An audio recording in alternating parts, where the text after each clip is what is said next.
Le charme du jardin du Maine opère toujours. Ce week-end et pour la première fois, les jardiniers des espaces verts de la ville de Luçon y avaient organisé des portes ouvertes et le public n'a pas boudé son plaisir. Quelques 650 personnes ont donc foulé les samedis les allées du jardin pour en découvrir son histoire, ses recoins cachés, ses décors ombragés et tout le travail réalisé au quotidien et tout au long de l'année par toute l'équipe des espaces verts. Le public était donc accueilli dans la cour d'honneur par Jean-Louis Ray, le responsable de cette équipe, afin de présenter l'histoire du jardin cher au cœur des Luçonnais. On sait également que pour le kiosque à musique, on a acheté des chaises. Alors on sait le type de chaise parce qu'on a le catalogue de 1905 avec le choix de la chaise, qu'elle avait coûté 6 francs 85 et que comme ils en avaient pris 100, ils avaient payé 5 francs 67. C'est un jardin 19e, qu'il y a des particularités dans ce genre de jardin, c'est-à-dire ces portes ouvertes ou ces fenêtres ouvertes sur des vues spécifiques, comment on a fait pour vidanger le bassin, comment il a pu être construit, comment nos anciens ont pensé à tout le système mécanique pour évacuer l'eau et alimenter ces bassins, qui sont dans des zones plus basses que le reste. Et puis également présenter le travail des jardiniers dans nos serres, donc combien nous produisons de plantes, et un peu que chacun se rende compte que ces impôts servent aujourd'hui à la plantation et ce qu'on en fait. Le kiosque et sa magie lors des soirées d'été, le grand bassin, l'endroit préféré des canards, le petit pont de bois, autant de haltes et de lieux magiques qui ont conduit les pas des visiteurs vers les serres, un endroit méconnu, et c'est aussi ce qui a plu au public, très loin d'imaginer tout ce qui se cachait derrière les massifs colorés. On a découvert toutes ces serres-là qu'on ne connaissait pas. On pensait qu'il y avait uniquement celle du haut.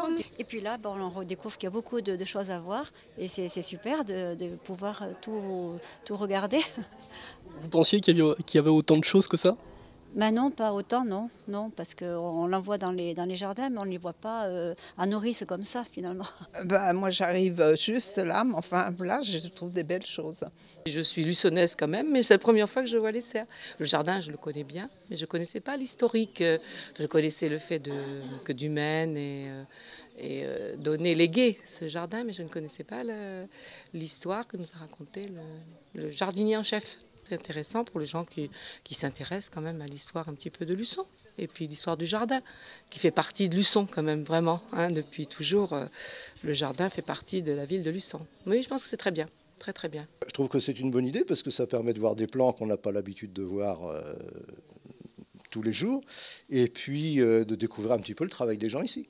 Vous pensiez qu'il y avait autant de choses, autant de travail qui était fait ici? Ah, autant de choses, non, sûrement pas. Le travail, on s'en doute un petit peu, parce qu'à voir le jardin, quand même, on voit que c'est entretenu, il y a énormément de choses, mais le nombre de plants qu'on voit ici et qu'on ne voit pas dehors, c'est impressionnant. Vous pensez que c'est une bonne idée d'organiser ce type de porte ouverte et de découverte pour les gens? Ouais, j'espère bien qu'ils vont recommencer, parce que tout voir, c'est pas facile. Autre découverte pour les visiteurs, l'orangerie qui abritait samedi une exposition retraçant l'histoire du jardin, mais également de ses massifs et notamment des taupières. Plein succès donc pour cette journée puisque les Luçonnais adorent leur jardin, ils y tiennent et ils aiment à s'y promener. Souvent les gens se promènent dans le jardin du Maine et ils passent devant cette porte. Et beaucoup nous ont dit, oui, on a toujours hésité, on n'osait pas rentrer, on se demandait ce qu'il y avait.